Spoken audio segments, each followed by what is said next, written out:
up? What up? Ooh, we out here. Let's go. Dude, this is either going to be an absolute disaster or it's going to be amazing because there's a lot of alcohol in this.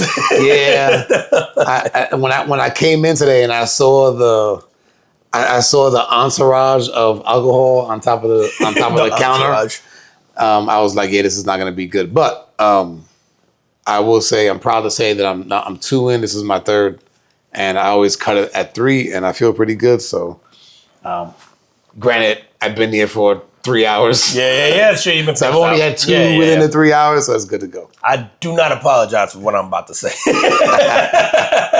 but just let it know it's fueled by cognac. So, welcome back, everybody, to the Carbon Footprint Podcast. He's Juan and I'm Sean, and every week we get together, have a few drinks, talk about things going on in the world, try to focus on things making an impact, whether they be good, bad, or otherwise. Hit him with a drink of the day. Woo, I got this is kind of a little bit of I guess a spinoff of the one we had a couple weeks ago with the Hennessy. Yes, sir. And the Hennessy Old Fashioned we had a couple weeks ago. So we threw down something. I think I want to call it the Swift Frenchman. So we're gonna go with the Swift Frenchman. It was that I was thinking about French Connection, but I don't know. I think I'm gonna go Swift Frenchman. Go to Swift, yeah. So Swift Frenchman, just because we're doing the Martell Blue Swift, you guys can see that in the YouTube video, which is a cognac. It's one of my favorite, but it's a cognac that is finished off in a bourbon barrel. Oh, okay. And, we love us some bourbon on the pod. So what we did this week was in a mixing glass filled with ice. We did 2 ounces of the Martell Blue Swift. We did half an ounce of Cointreau.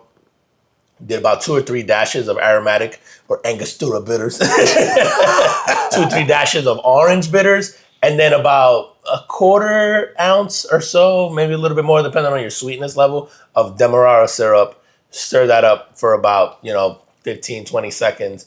Pour it in a rocks glass with a large ball of ice. And then garnish with the orange peel. Use those oils, squeeze that in there, and then that's it, man. It's delicious, but he said it is it's really like 2.5 ounces of alcohol because you're adding the Cointreau to it, so a little bit of a higher kick. But tastes delicious, goes down too smooth, sneakily, but it's good. I haven't tried it. It was like one of those where I thought about. I was thinking about what to do. I bought this bottle on a whim a couple weeks ago when I bought something else for the. Yeah. I think it was like a tequila or whatever I bought for the pod, and then. Martell makes a couple of cognacs that I love, but there's a Cordon Bleu version that's a little higher end that I normally used to be like my go-to with a cigar, and I hadn't tried this one, or I tried it one other time as a cocktail. I never actually bought a bottle, and so it's like I'm gonna get that, and then and I was in this cognac kick, but then I had been thinking about what to do with it this whole time, and then was thinking about this drink. So because we had done old fashions in the past with the Cointreau, and so I was thinking, all right, how would this work if we kind of do a similar setup? But and then mixing with the alcohols, right? So you say 2.5 ounces of that, and then people always forget the bitters actually have alcohol, which I didn't know. Literally, it's like a very small, but yeah, it's no. Grab one of the bottttles because I want to say it's like 10%. Just grab one. No, yeah, bro. Look at the front. 44.7% alcohol by volume. What's the other 28% on the damn. I didn't know. I thought it was 4 and No, I knew it was higher, man. So the dash is all right. So I stand corrected. We've had 11 ounces of alcohol in the pod, and Angostura, you're gonna have to pay for that at some point. Blur that out, producer. Blur that out. But we do like the Angostura brand, so I gotta give them a little bit of a shout out, man. We do. They're like Fever Tree, where we always go Angostura. And actually, for the sake of the pod, I'm gonna call it screen here, bring it back. I've tried different Demerara syrups. I'm on this one right now called Bartender Secret Sauce. I think it's a small little mom and pop operation that makes this pretty good. Also, it's been good. So I've tried another Demerara syrup. Are we blurring this out or not? So blur it out. You can leave the name in, but if y'all want the logo to show up on your thing, we can talk about finances. I'm sick of giving freebies out. We're not doing it no more. The Carbon Footprint. We got alcohol to buy. We got mouths to feed. That's right. We got kids to put through college. Man. Yeah. Do we ever? And here's a good financial advice for y'all from the Carbon Footprint Podcast. Wear a condom. But if you don't wear condoms, 529 people. Do a 529 for your kid, especially if he's young, he or she's young. Do a 529. You never know what they're gonna pick as far as education and what they want to do. Man, and for those of you who know me, like I have 3 kids, and we did the prepaid Florida college, which we thought we were doing great, and I don't regret that. However, I had one who has sort of veered in another direction that doesn't cover. 529 would have been much better. And it's tough because, like you said, you wouldn't have known that back then, and then the 529 would have worked in this scenario because of a myriad of reasons that like you couldn't have seen coming. You couldn't have seen the flight school thing coming, but also you couldn't have seen the county you're in basically offering AA degrees for free. Yep. Or community college. Dude, that was because of COVID. So it's yeah, right. So it's one of these things where you go, man, you would have been fine in most scenarios, but yeah.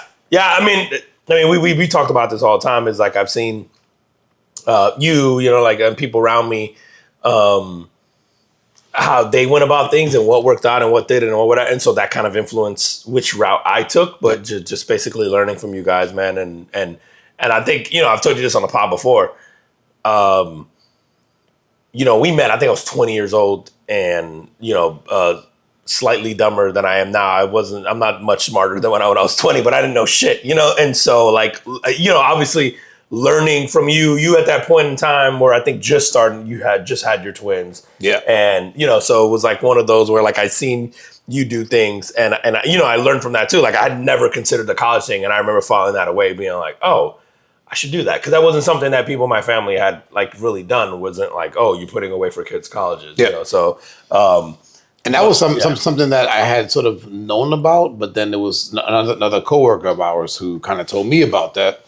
And my kids were super young, and I'm like, oh yeah, like I have to. You have to do this. No, it works, man. And then I think too, you know what helped at the time was I was still in school, and then still paying for my schooling, along with, you know, we're lucky enough that I worked jobs that covered a lot of my college as well, but always in the back of my mind, understanding that I had to cover my way through college, you know, whether it was through an employer, through me, you know, like, and so I think because it was so fresh in my mind of like the cost and the thing, and I was like, oh man, if I could alleviate this for my kids in the future, like I want to, you know, it was like, you know, you always think like, I want to just give my kids an opportunity.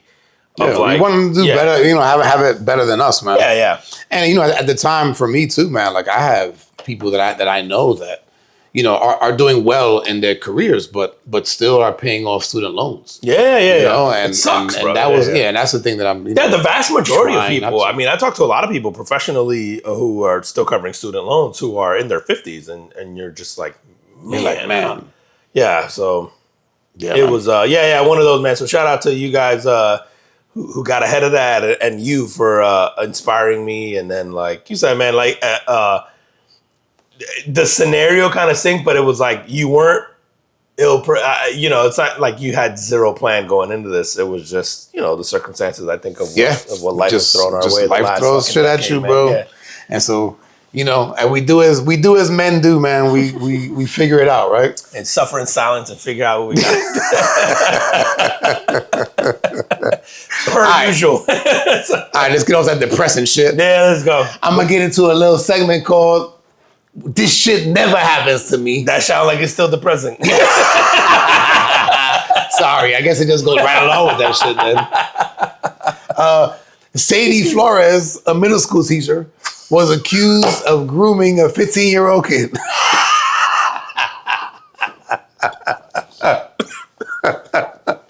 Out the gate, huh?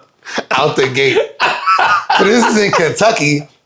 So under this new Kentucky law implemented like last month, it actually allows cops to charge predators before the assault happens. So they basically found that she was in constant communication with this kid. Okay. Where it was like she attempted to manipulate the minor and express feelings of love and admiration more so than just a student-teacher relationship. And this is according to the Graves County Sheriff's Department. They met in secret before school functions, outside of school, things that she wasn't directly part of.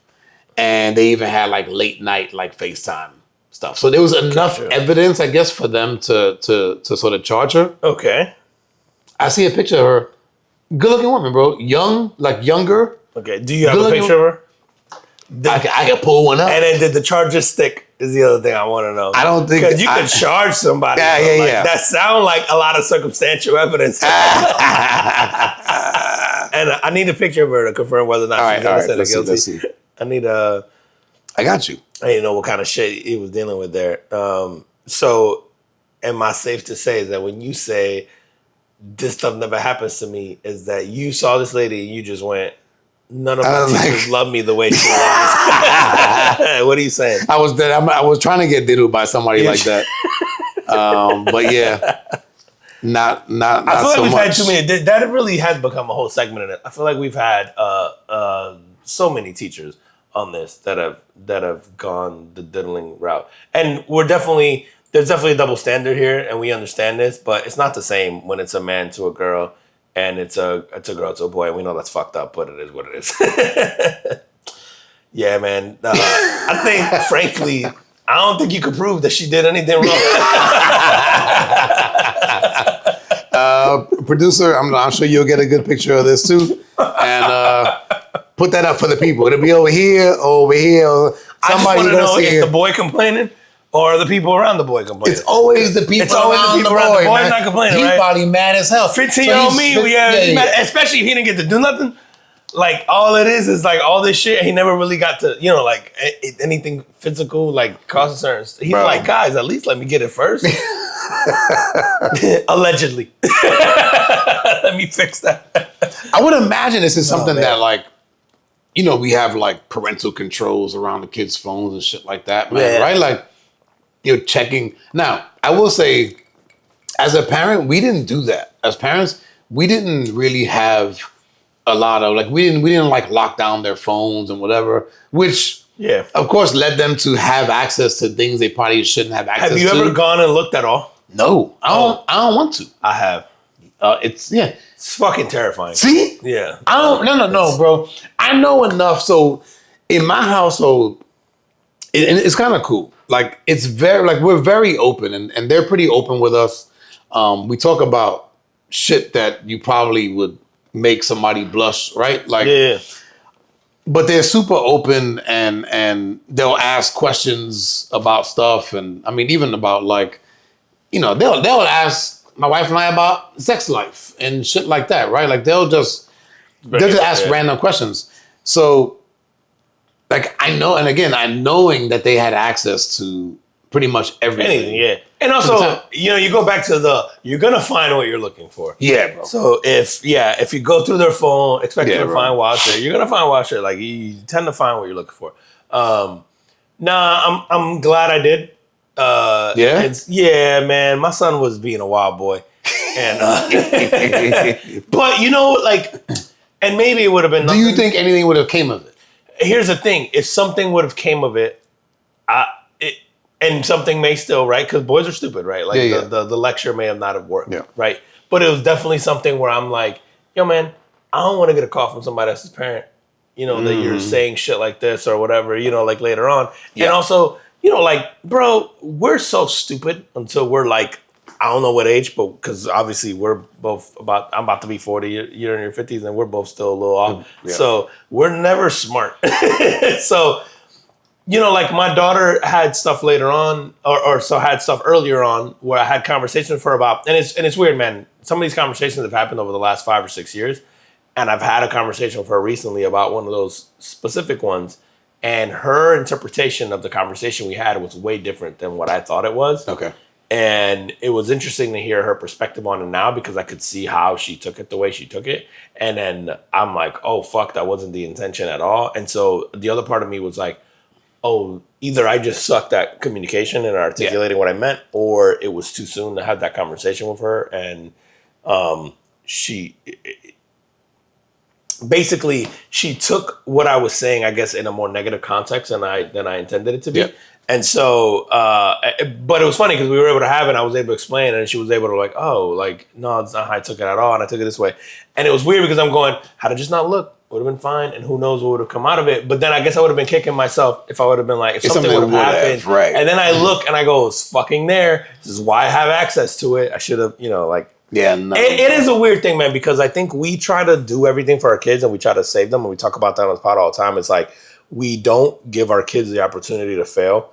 And so because of that, because we rob them that opportunity to fail, whether it's a school project or turning in homework or just like not being able to do, our kids will play a game on their video game system on their tablets or whatever, and then we'll beat the level for them because they're having trouble getting past it. And we don't just let them soak in the failure of that. And I think we rob them of a lot of chances to build self-esteem that way and all these other things. But that, I think our justification is like, well, we're helping them. And so maybe in a lot of ways, had I never looked, this would have been fine. But had something happened, I think I would have kicked myself in the ass going, for not looking. The whole point of me having this thing. No, we chose not to. I'll tell you this. I remember my youngest, I think we looked through his history on his like Amazon Kindle. Or whatever the hell it was. It was just like the tablet, the Fire tablet. Okay. The Fire, that's what it was. Okay. And at the time, I want to say he was like in like preschool. Preschool, okay. Preschool. And he had looked up teacher's name, boobs. Okay. So now my next question is, what did the teacher look like? Do you remember? If I remember correctly, man, I mean, she was a good-looking... Would you have opened the link if the boobs were on? Absolutely. Also, wild thing for like a 4-year-old to look up. Yeah, man, I think maybe he was like 5 or 6. See, we ain't shit. This is why we're trying to tell you guys we're fucking stupid. Because we're out here making dick jokes and diddling jokes. but I will say, I think it was after that, I was like, okay, so like the fuckery starts early. Yeah. And I go, would you think back to your upbringing? When was the earliest memory of fuckery that you could think of? Back then, man, like there wasn't like porn wasn't accessible. It was like if you got your hands on like a dirty magazine or something like that. All right, but what was the earliest you can remember getting your hands on? Because I can remember the earliest getting my hand on like porn. I don't remember. No, you don't remember? See, I can remember the how and the where. Yeah. I don't necessarily remember the age, but I was definitely, I would say, younger than 10 probably or above. Oh, 10. Yeah. Yeah. Yeah, I'm pretty sure that's right. I just don't I don't want to say where on here because that person listens. I don't want to hurt no. No, man, don't do that. But no. I don't remember. I don't remember the first time. But yeah, like it's young, and then you have friends that get a hold of stuff and go, yo, check this out, right? So let's just say back then, you know how people recorded shit on tapes. Remember how we all recorded like a VHS? VCR and a VHS, and you recorded shit, and you were like, oh, blah blah blah. Y'all gotta label these things better, man. These things could be anything. And I found that out back then, and somebody was dubbing over.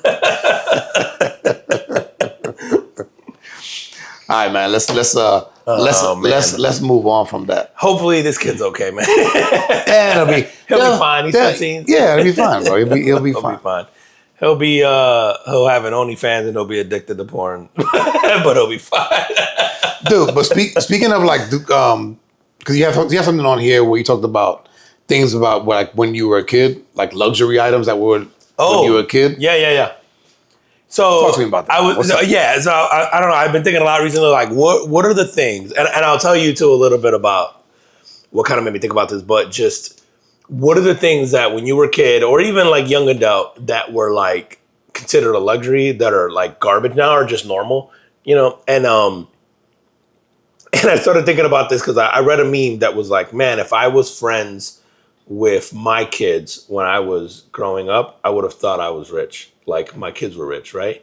And so I think about my kids and the upbringing that I've given them, right? And I'm like, oh yeah, if I was their friend growing up and I'm like, oh yeah, absolutely. And then it was like listing out all kinds of shit that was like, that they do. And then it brought me back to like, okay, what are the things back then that we considered to be bougie? And not only that, but then I had started listening to like rap songs. I've been on this kick about listening to low rap from the 90s and early 2000s again and hearing the shit that they're bragging about. Yeah. And I was like, these guys are bragging about 20-inch rims, and that shit comes standard on a Camry now. or drinking Hennessy. Yeah, right. Yeah, right. The alcohol's a big one, man, because it was like Patron and Henny and Grey Goose are all the bragging things that. And I remember, like, you know, being 20 and people would be like, "Got a bottle of Goose," and I think about what a bottle of Goose costs, and I'm like, "Bitch, are you bragging about $37? $37?" And back then. I still know people like that. It was like, yeah, bro, that shit. You know what's funny, man? I'm going to go off on a fucking sidebar tangent here, but I knew that's when it was time to stop hanging out with a certain group of people. I remember I had not, you know how there's people like, whether it's high school or maybe early college or whatever, let's call it like early 20s, whatever, that you hang out with, and then you kind of go through a period of time where you don't see each other. Maybe it's a year, 2, 3, whatever, for whatever reason, right? I remember there was a period of time I didn't hang out with this group of people anymore. And it was like, maybe I clubbed with them or whatever when I was younger or like went to some bars. And then I remember like fast forward like years later and I'm maybe in my mid-20s, maybe later. I can't even remember exactly the age. But I remember explicitly like running into them somewhere downtown and then they were all like, oh, you know, we're going back to so-and-so's house. They got a bottle was like the thing, right? And I was like, oh yeah? And it was like, yeah, I was like, I'm good. And they're like, no, but so-and-so got a bottle. And like, didn't even tell me what kind of bottle it was. Right. It didn't really matter. They were just so excited that they had a bottle of whatever this was. And now, how old are you at this point? I had to be in my mid-20s. Because I remember feeling sad that this was something we're bragging about. And I'm pretty sure I had a kid already. Like, and it just happened to be like a kidless night kind of thing. Like, for me, right? Yeah. And I remember going like, what do you mean? Yeah, and they're like, oh, they got a bottle. And so we're going to go finish it at their place. And I was like, and at the time, I think, I got like a bar in my house. Like you see, like a car. I'm like, I got 100 of those. Like, what is it? Like, what, you know, and then I think when it finally said it, it was like some dumb shit, like Bacardi, you know, like, and I was like, man, y'all get the fuck out of my face, bro. With that. But I remember doing some self-evaluation. After you left, they was just like, man, fuck that guy. He thinks he's too good for us. Yeah, I haven't spoken to them probably since. And I think I definitely got something like that. But I remember like going home and being like, oh, you know, like I was feeling bad at some point during the night that I didn't talk to these people anymore. And then feeling vindicated. And then, you know, you go through the sad part of like, fuck, man, I need to find a better circle of friends, you know? and then being like, oh, I've come a long way. And then you go back to like, am I a piece of shit? Should I just been able to enjoy this bottle because they were all excited? And then I'm like, well, nah, they all live with their parents still. So like, maybe not. That was like, but anyway, but I was thinking about all this shit. So I was like, yo, 20-inch rims were like the thing that would pop up. Fucking CD changers. Like, remember we had a stereo system in our house and it was like, you had 100 CD changer. You were like, oh, that was a shit. That was like a dope stereo. Shit, man. I had at one point, I had like a 10 CD changer in my car. In the car, bro. Forget about it. The whole cartridge you filled inside the glove box or in the back in the trunk. And you were like, and I remember you could either have it in the glove box or you could have it back there. And if you had that in your car, it was like, ooh. Yep. Or even having a CD player in your car. Or you had the portable CD player with the tape adapter and that would skip every time the fucking car took a break. Bro. I had one that had like a little fucking a gooseneck that will come up and you put the CD changer right there. Bro. It was a portable CD changer. It was a portable joint. Bro, I was just going down the line of like, man, there's so many things that growing up we thought were luxury or were just like this high-end shit. And then as you became an adult, or even just if times have changed, you're like, oh, it's so funny. That's so basic now. That's like nothing. Bro, internet, having a computer at home, like just all of it. It was like, now it's like we all have a computer at our palm. Yep. But like growing up, if you had a friend who had a computer and they had internet, you were like, yo, what do your parents do, bro? Yeah, dude. You know, it's funny, man, like even, you know, and I told you this earlier, man, when I bought my house, I was 23, right? And my sort of non-negotiable was I want an acre. Because when I was growing up, And I know I told this on here before. I used to go summers to Pennsylvania with the Fresh Air Fund. So if you're from New York area, you probably heard of them. So as a kid, I used to go to Pennsylvania, and the people that I would stay with, they lived on an acre to an acre and a half around there. So that was your problem. And that was my North Star. It was just like, when I get a house, I want this space, right? And so my kids have never known a life without that. Yeah, and it's like, so now it's like, it's the acre. They don't know a life without having a pool in the backyard. Right. And it's funny, man, because there's been so many times where I go like, yo, you guys are bored, like, or you guys are always in the house, like, yo, go in the pool, go out, there's a big ass backyard, let's go play some football, let's go throw the ball, whatever, right? And then, oh, it's too hot or whatever. And I'm like, man, you guys don't know what you have. Like I literally wanted this because I thought, when I have kids, they're gonna fucking love this. Right. Yeah. And what I didn't realize was, I loved it because I didn't have it. Because you didn't have it all the time. I'm experiencing this right now. We've talked about this on here with my kids and like vacations or like just being out in general, where I went, man, I would have killed to have the opportunities you guys have now to do the things that you're getting to do. Yeah. And to your point, it was like, oh, that's because to me, they were a luxury. Like, I didn't do a lot of family vacations when I was a kid, but I did them. And I was excited every time. Like, I can remember, like, I loved having family vacations. And it was because it wasn't something that was done all the time. And, like, for them, it was like, like to your point, it's like when you have a house and it's like, well, we got a pool, we got this and we got that. It's like everything is, like, so normal to them that there's this perception of value that doesn't exist, where almost the scarcity when we were kids created this excitement for something that wasn't, and that happens to everything in life, but it is odd to see it with your kids, because in your mind you're like, oh, I'm giving them this great thing, and there is part of you that's like, oh, pat on the back, like this is normalized to them. But then there's a frustrating aspect where you're like, fuck, why can't you guys see how cool this is, or how exciting or this how is, or not normal it is, right, yeah. And it's funny, man, it's been, I would say, in the last like year or two, I remember my sons having some friends over.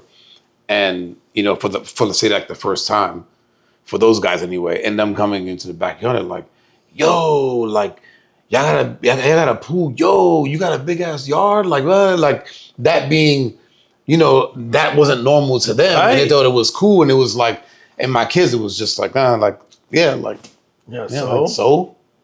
Yeah, man. It is weird because like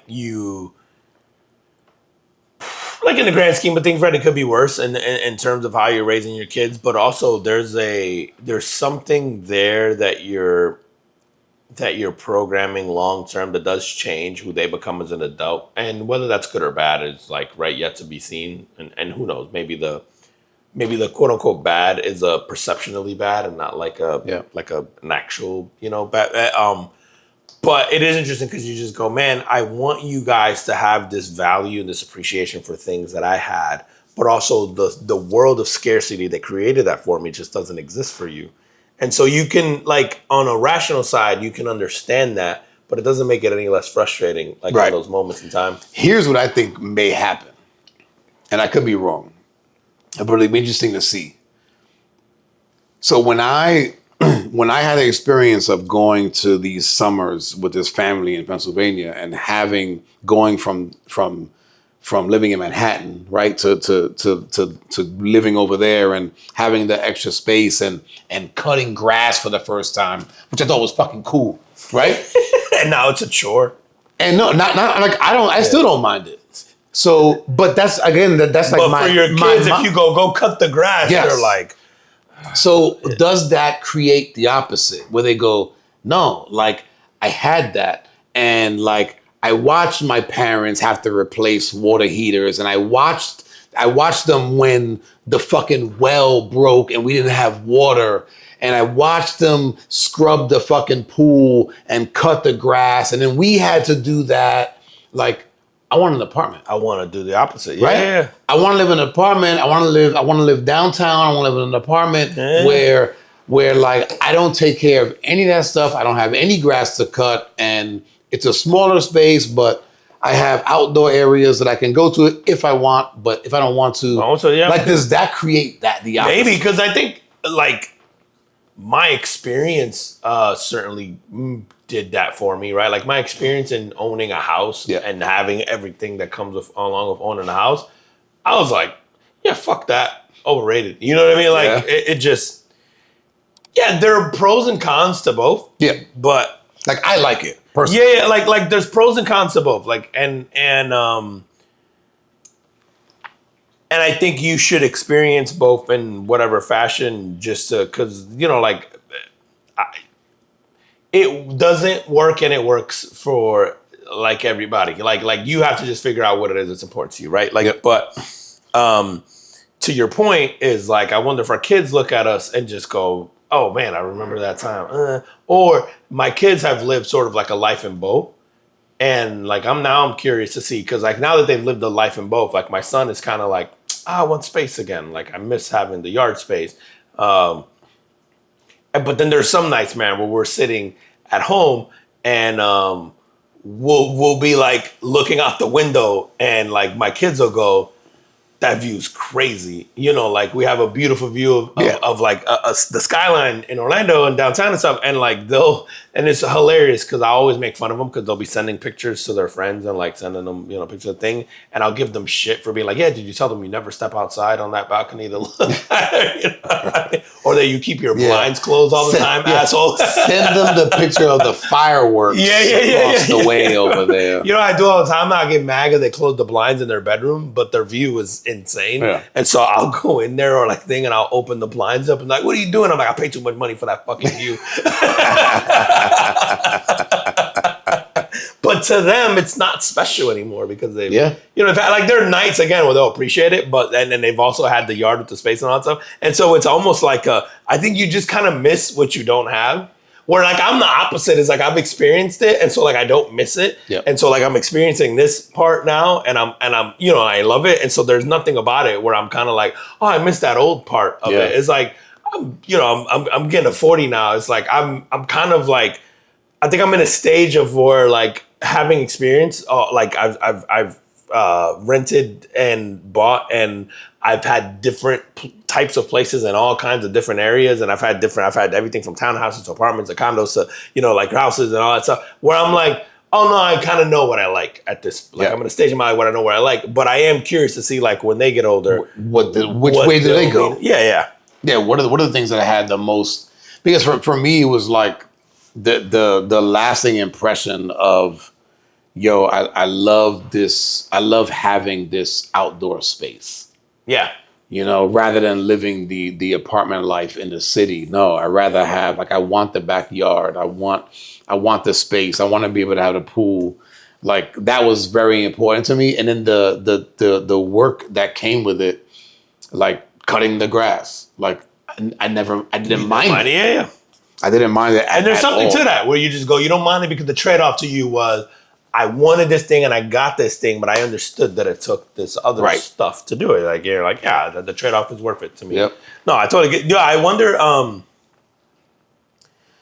if it even registers to them that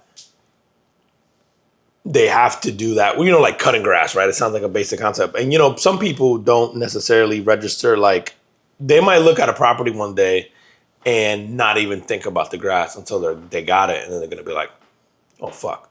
And then do they think, well, my dad didn't pay somebody, so I'm just going to pay somebody because he always did it on his own and that sucked. Or like, does it not even, because like sometimes you would think like, oh, this life experience would shift you one way, but then it doesn't end up doing a goddamn thing to you. You're just like I think about me, like as a kid, I've lived in every type of thing you can imagine, right? I've lived in houses, I lived in apartments, I lived in multifamily houses, I lived, I lived in buildings, I didn't have backyards, I had backyards, so like I got to experience it all.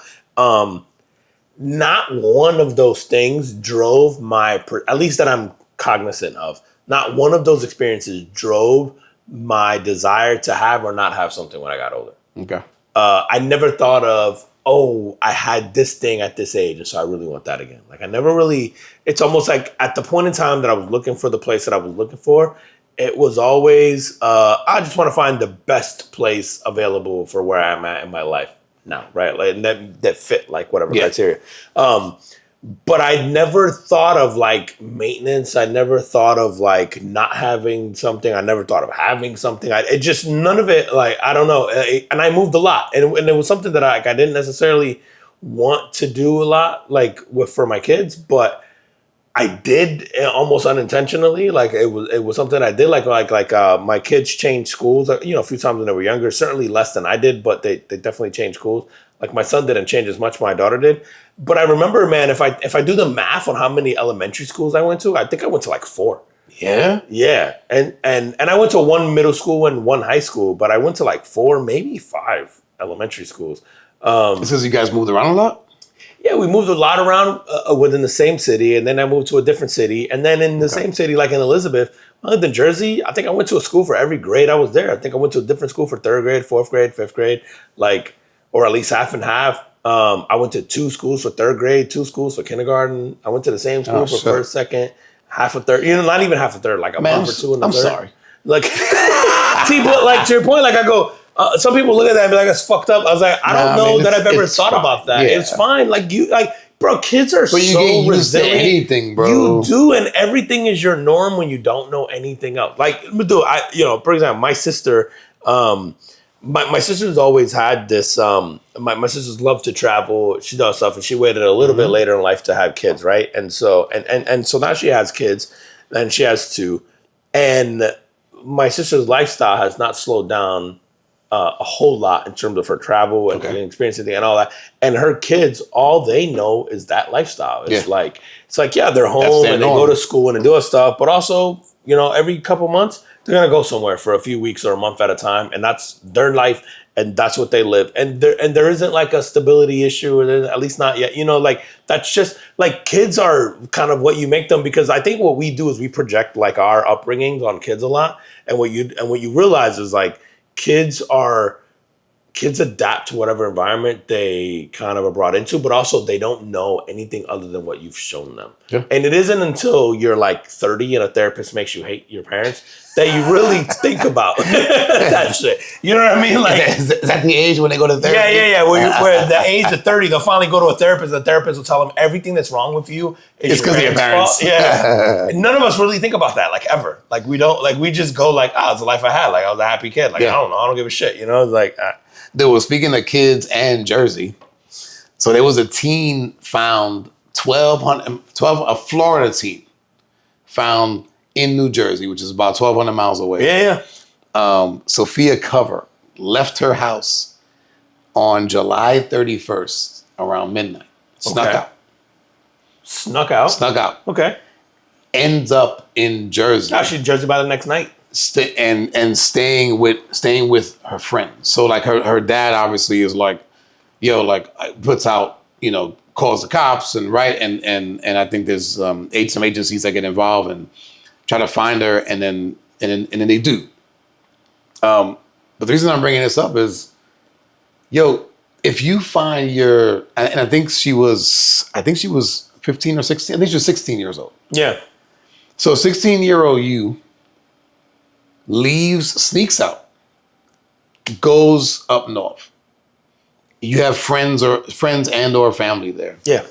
And you stay there. You're probably not trying to be found. You're doing the whole running away from home thing. Yeah. Right? Yeah. Like, you just don't, like, you don't want to be there. Yeah.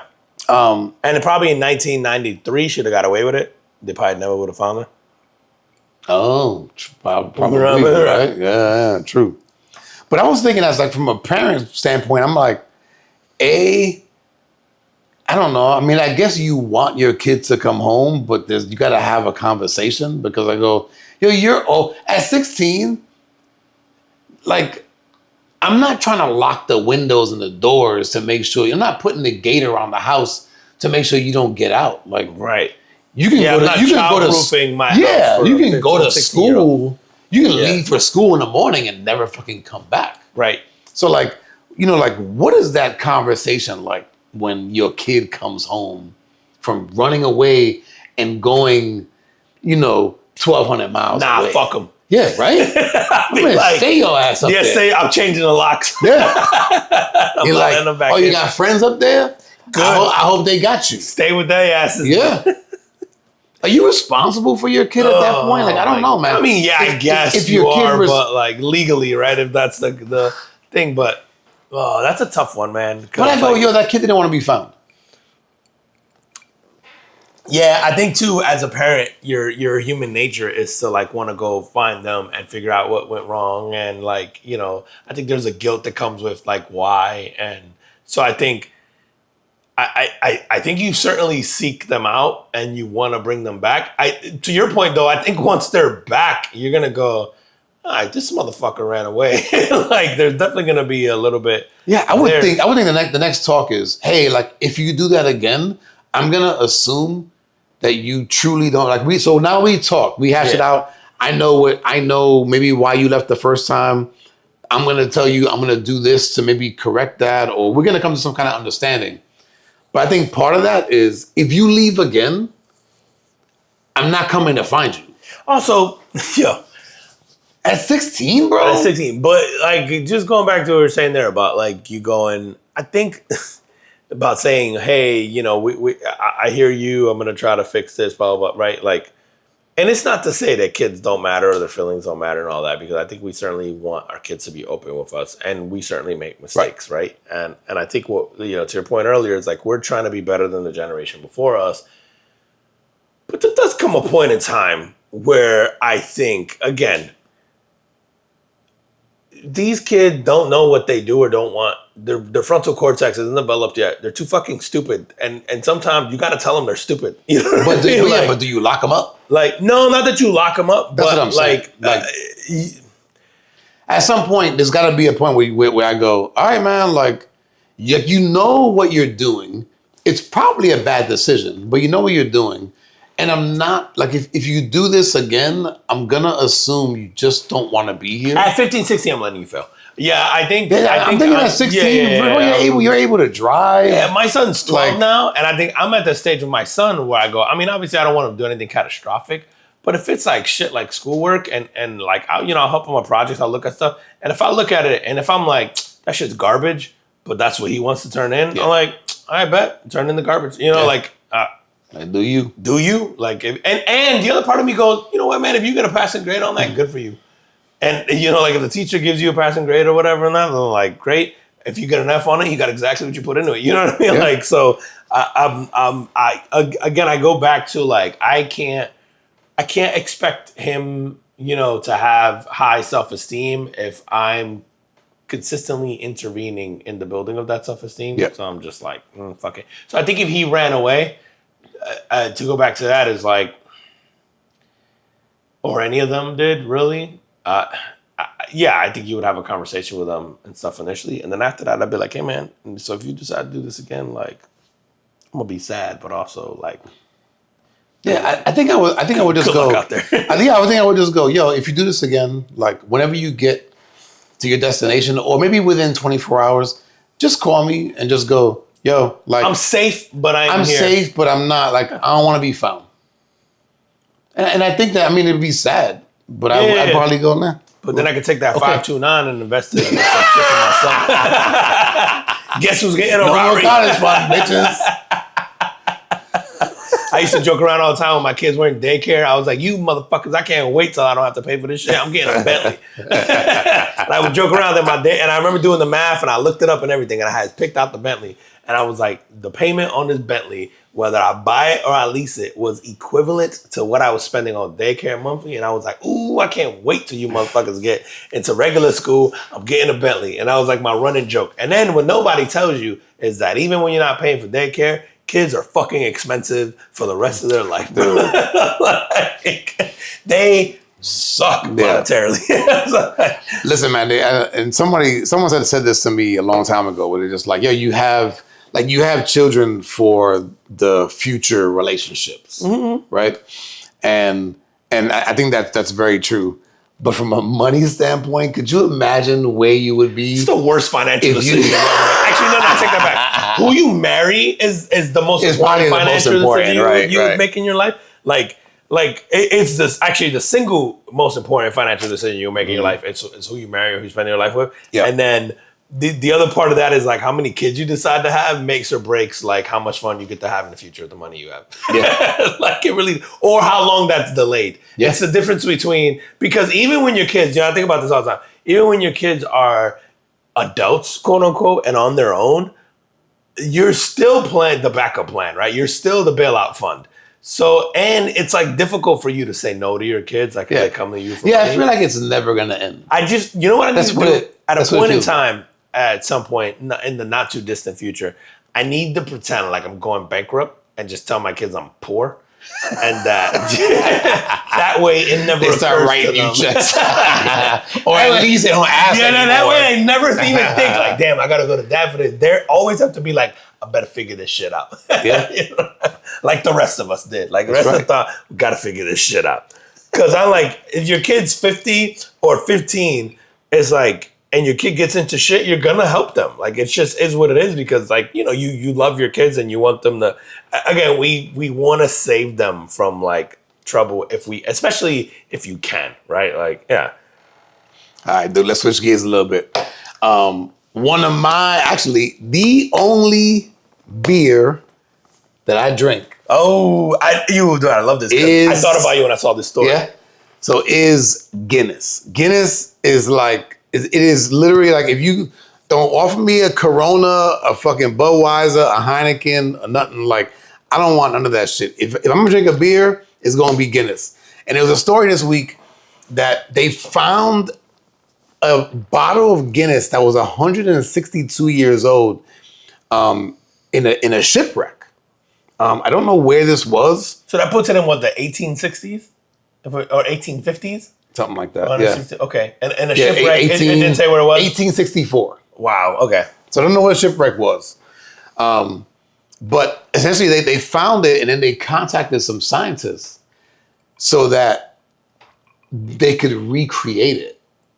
So they're trying to recreate it based on that 1864 version. Oh, the formula? The formula of the stout. The bottle was still had. I guess it's still. The bottle. I wasn't sure if it was like a cracked bottle. No, I think it's a full fucking bottle that has.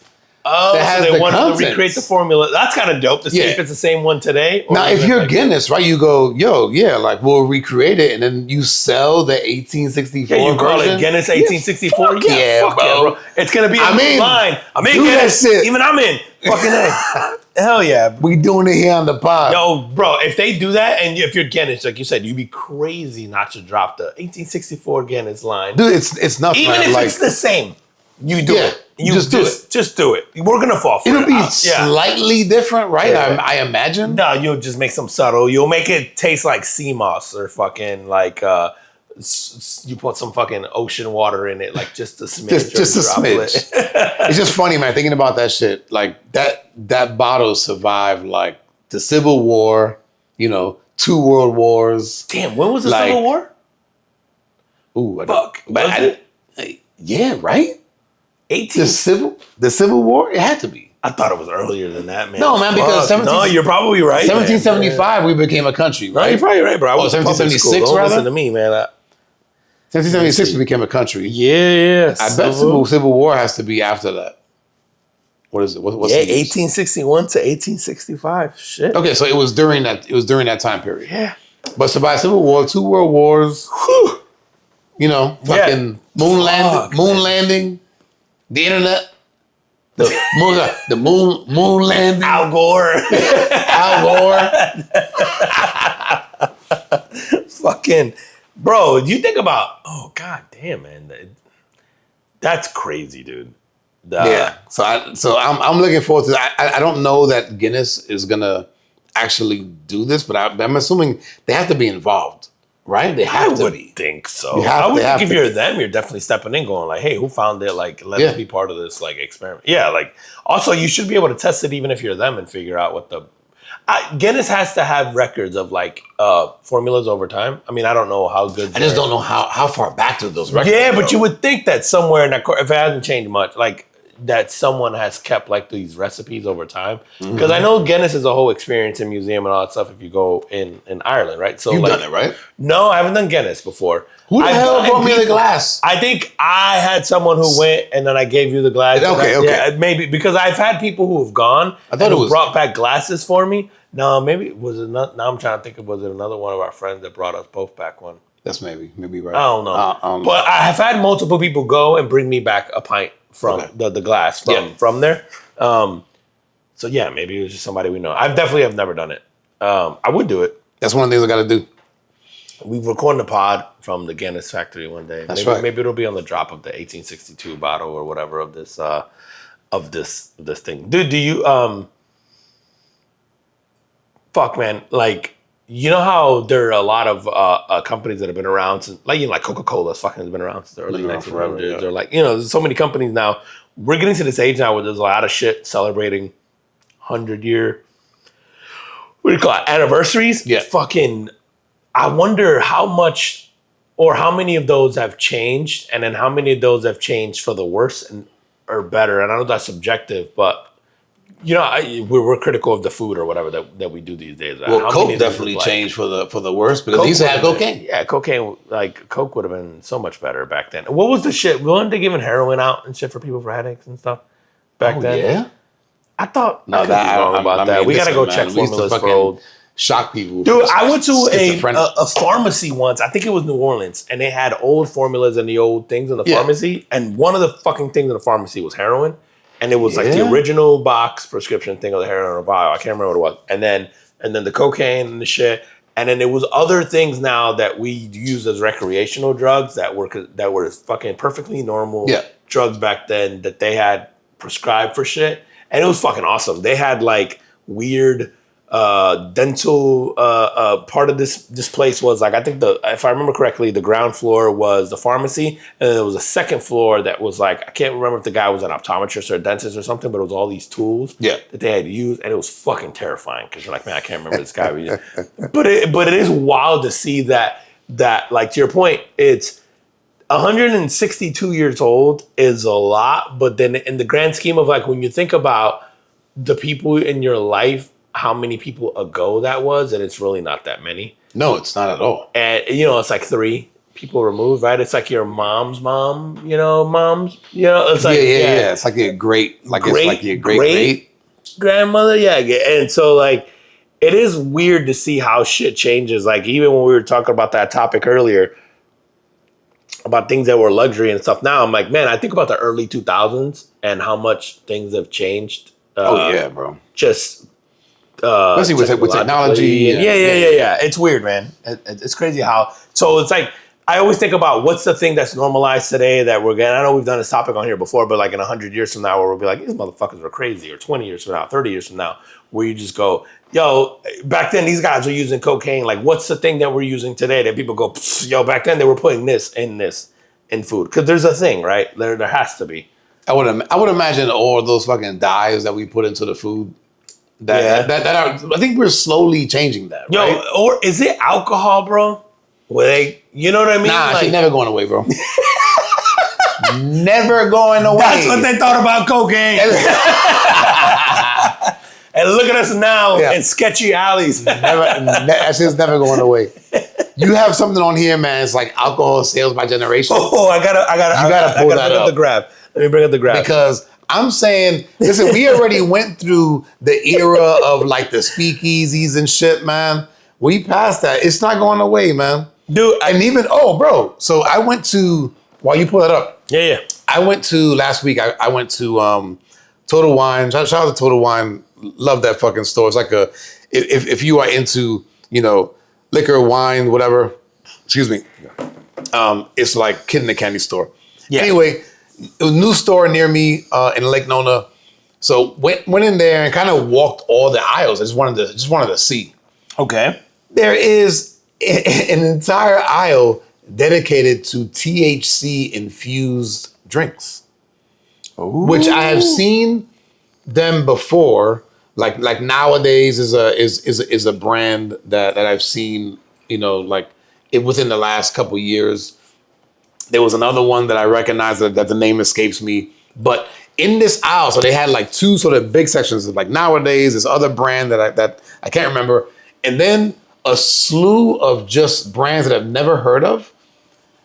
Just like, like what are those cans of you told me Like earlier? White Claw? Like a White Claw, Yeah. like a White Claw size cans of THC infused drinks, like 5 milligrams, 10 milligrams. Okay. So I was like, man, like this, I have not seen this. I have not seen it. Maybe there's other states in which this is like normal, but here, definitely haven't seen it. Super curious. I did buy one. I want to try it. Is it? You just I'll let bought you know how one it can is. or like a pack? One can. Okay, one can. Also, they sell it in singles, like Lucy's back in the day. Yeah, Hell yes. yeah, let's go. Bro, they even had at the register. Like the 5-hour energies at Publix. Yeah. You go to the supermarket, you get a little. Well, they got like that size bottles of these THC infused. Oh shit! I didn't even know they sold 5 shots of those milligrams, things. 10 milligrams. Like yeah, like. Fuck yeah. I didn't even know they sold shot glasses. And it's funny, man. When they advertise this shit, it's like, hey, like almost like get the buzz without the hangover. Ah, okay. I mean, that makes sense. Yeah.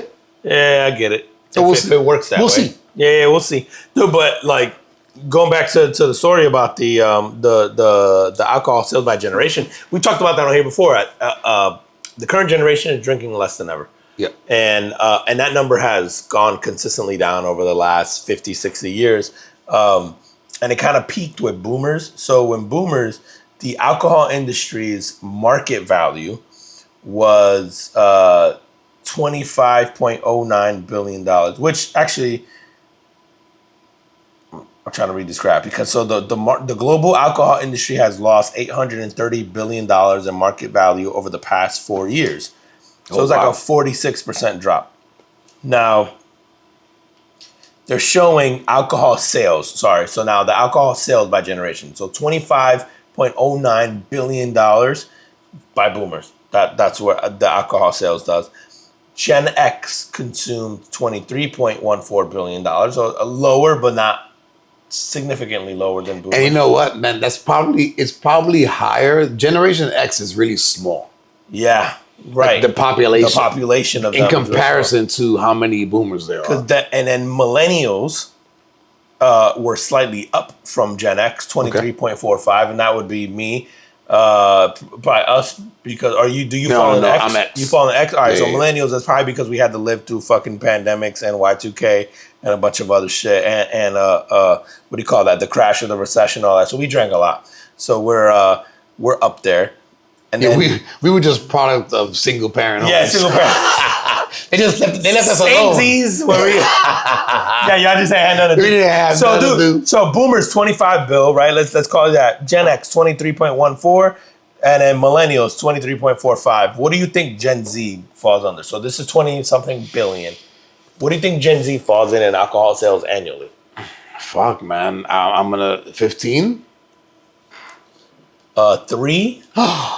3? 3.13 billion. That is how much Get out of here. Gen Z is drinking. And there's this rise in health conscious shit and like mocktails and all this other stuff. And you see it with even like pool parties in Vegas offering like now they're like whole health, like they're doing stretching and yoga and drinking fucking kimchi and all that stuff poolside and all that stuff, because like most of the dudes in the generation are puss.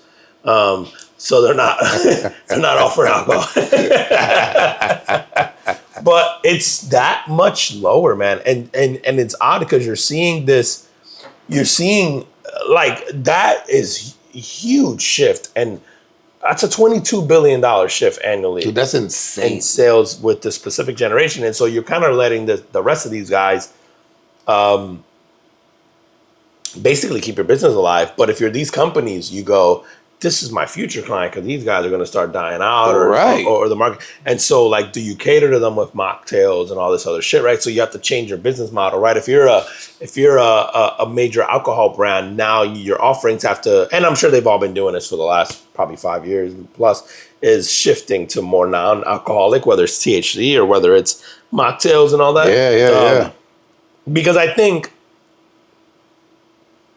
the thing I will always go to that I think is a positive that is overlooked, and it doesn't necessarily have to be alcohol, but I think the idea of having a drink, or whether it's food or whether it's whatever, is that there's a social aspect to it that I think gets people outside. Because the other part of me goes, also Gen Z stays inside a lot. Like, I'm looking at my kids and how much time they spend inside and behind screens and doing all that stuff. And so to me, the other part of this goes like, great, bravo that you guys are spending, you're being more health conscious and all this in terms of that. But like, get outside. Like, I think there's something also get outside and then also be active, right? Right. So like, just talk to people. And I think there's this doesn't apply if you suffer from alcoholism, right, or something like that. Like, I get that. But there is something that, we talk about this all the time. There's a social lubricant that comes with having alcohol that I think just opens things up. And so I think what the mocktail and even these like fake beers do is like, it almost provides that without the alcohol push. Maybe not as good, but there's only so much you could do. If you meet your friends, you're like, there's a reason. Let's go out for dinner. You're like, okay, but then there's a reason, like, there's a reason why this is a social lubricant, right? Because it does kind of take the edge off. Right. And I'm not saying go get hammered, but no. And like some people will be like, oh, if you need to drink to have fun, you're an alcoholic. And whatever. I must be. Like, I'm alcoholic. You're right. I think that there's a healthy amount of alcohol, whether it's a drink that you have out where you just go, whether you're shy, whether there's tension, whether you're worried, maybe you just need to be a little looser and your natural personality isn't to be outgoing or whatever it is. But there is something undoubtedly positive about a certain level of alcohol that gets people in a room to just start having fun and having a conversation, all that. And like, do I wish we could get there without it? Sure.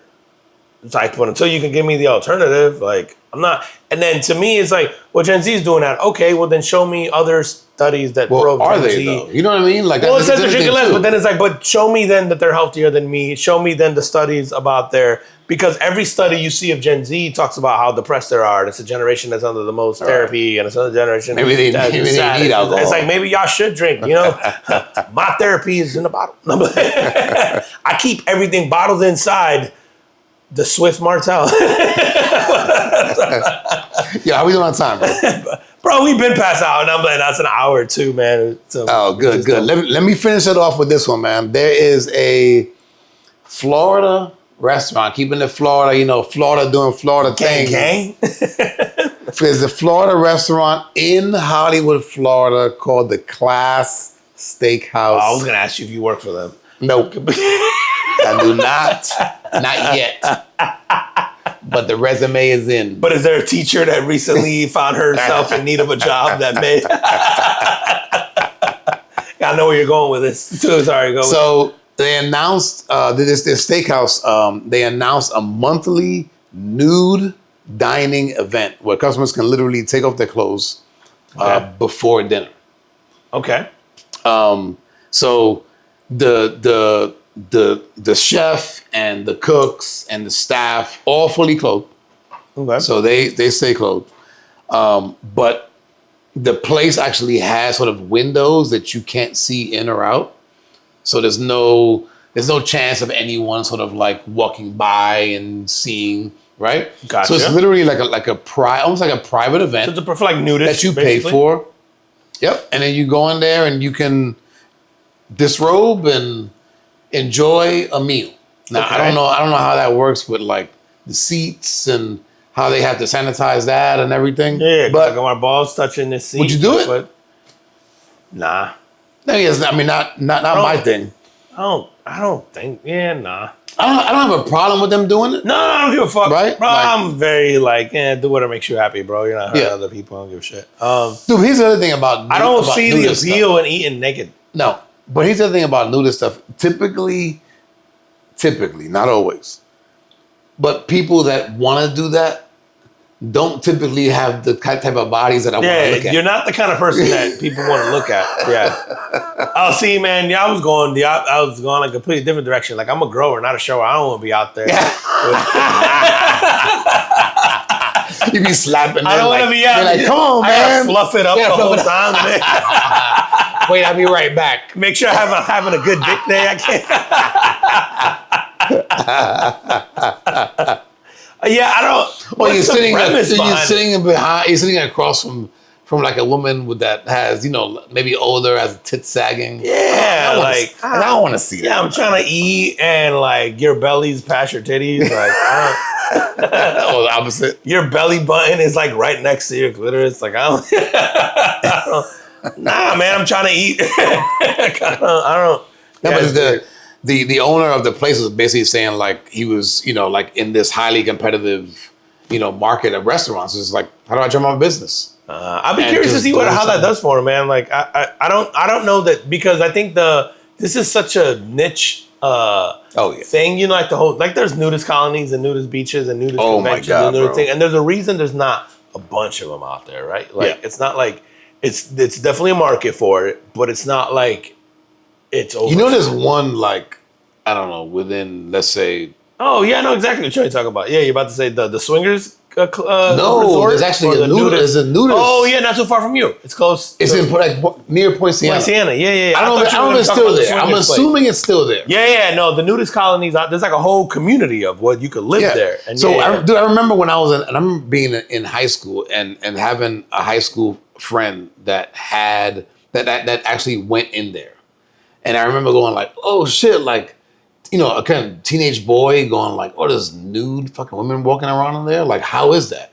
And I remember this person saying, it sucks. Like, I went with my friend who we went to go see like their grandparents and like. And his grandma. And it's like the grandma was in the house and she's clothed. Granddad is out back watering the lawn with his dick out. Right? But I remember this person saying like, oh, it's not, it's not what you think. It's not as cool as you think it's gonna be. It's not what you think. So that's been the picture that I've had in my head since then about nudist colonies. Like you said that there's a swinger. What? Oh, I thought you were talking about that one. I don't know. There's a swinger resort. There's a lifestyle resort. It's not too far from you either. The town you live on. I don't want to say the name here unless they pay for the ad. But there's a lifestyle / swinger resort there where I know people go to. So it's a resort? It's a whole resort, and people are walking around naked and all that. Not only that, but they're actually fucking in, like, there's rooms and poolside things and all that. And people are swapping and there's couples together and all that. And it's a whole resort dedicated to it. How far from it? Like minutes. Oh, shit. Hey, baby, I need to go to the grocery store. Do pod research. But this made me think of some other shit that I saw this week, which it was like this question where, like, okay, if your spouse got $10 million, which you guys both got to spend together, right? Like you got $10 million together, but to get the $10 million, she had to be honest with you and was incapable of lying about every single thing about her past, every person she's been with, what she did, when she did it, how she did it, all this other stuff. Like, would you take the $10 million? Yeah, I mean, you're in. Yeah. Without hesitation. It's not even a fucking question, bro. Sean said I'm getting lied to for free. I'm getting my feelings hurt for free anyway, bro. What the fuck? I might as well. Yeah, I'm about to get paid on this, bro. You know what's funny, man? I was paid for the truth. I was talking to my son the other day, man, and I was like, I'm like, yo, the only thing you can expect from humans, because a lot of people have like unrealistic expectations. What you can expect from humans is that they have lived or are living a human experience. That means every emotion, yes, they found somebody other than you good looking. Yes, they've had sex with other people.